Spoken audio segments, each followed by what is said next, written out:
সেক্ষেত্রে কি করা যায় স্যার? উনি বলছিল যে আমি আমার সর্বোচ্চ চেষ্টা করব, আপনাদের এই দাবিগুলা আমার নলেজে আছে, আমি চেষ্টা করব। এবং পে স্কেল নিয়ে আমরা দীর্ঘদিন যাবত আমরা আন্দোলন সংগ্রাম করে আসছি। ইতিমধ্যে আমাদের গত ফেব্রুয়ারিতে আমরা যে ভোকা মিছিল করেছি, সেটা বাংলাদেশের শ্রমজীবী মানুষের ইতিহাসে মনে হয় সবচাইতে বড় আন্দোলন আমার দেখা মতে। তা সেখান থেকেও আমাদের নেতৃবৃন্দরা আমরা সবাই চেষ্টা করেছি সেখান থেকে ভালো কিছু আসার জন্য, কিন্তু সরকার সে বিষয়ে আমাদের কর্ণপাত করেন নাই।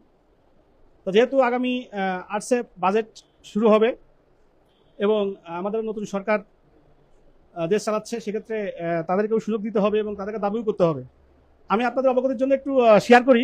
যেহেতু মাননীয় অর্থ উপদেষ্টা আমার জেলার মানুষ, আমার সৌভাগ্য হয়েছিল ঈদের মধ্যে, গত ঈদে ওনার সাথে এক টেবিলে বসছিলাম একটা অনুষ্ঠানে।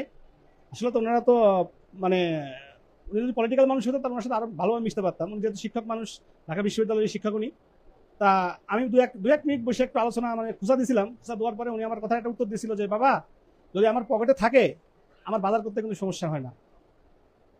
তা বললাম, স্যার আমাদের তো পকেটও নেই, আপনাদের তো পকেটও নেই স্যার, তা সেক্ষেত্রে কি করা যায় স্যার?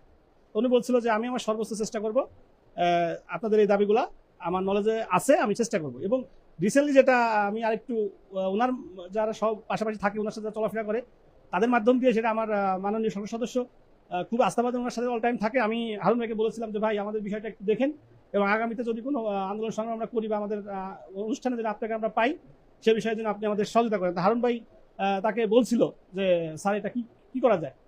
ওরা তো বিশেষ করে আমাদের এলাকার বিশেষ করে জহির ফার্মাসিস্ট ওরা ছিল, আমরা ছিলাম, বলছে যে আমাদের দুটা ছেলে তো এর সঙ্গে আমার আসনের লোকেরা।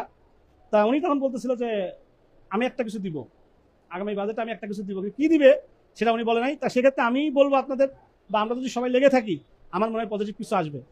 এবং আগামী যে পয়লা মেতে আমি চাচ্ছি যে সেখানে একটা ভালো সংগ্রাম মানে একটা ইয়ে করে আমরা যারা নেতৃবৃন্দ আছি বা যারা কর্মচারী অঙ্গনে যারা কাজ করি, সবাই মিলে একটা ভালো একটা শোডাউন দিয়ে এবং বাজেটের আগেই উচিত আরেকটা মহাসমাবেশ বলি, যাই কিছু বলি, বা সাংবাদিক সম্মেলন করে হলেও সরকারের দৃষ্টি আকর্ষণ করা আমাদের উচিত।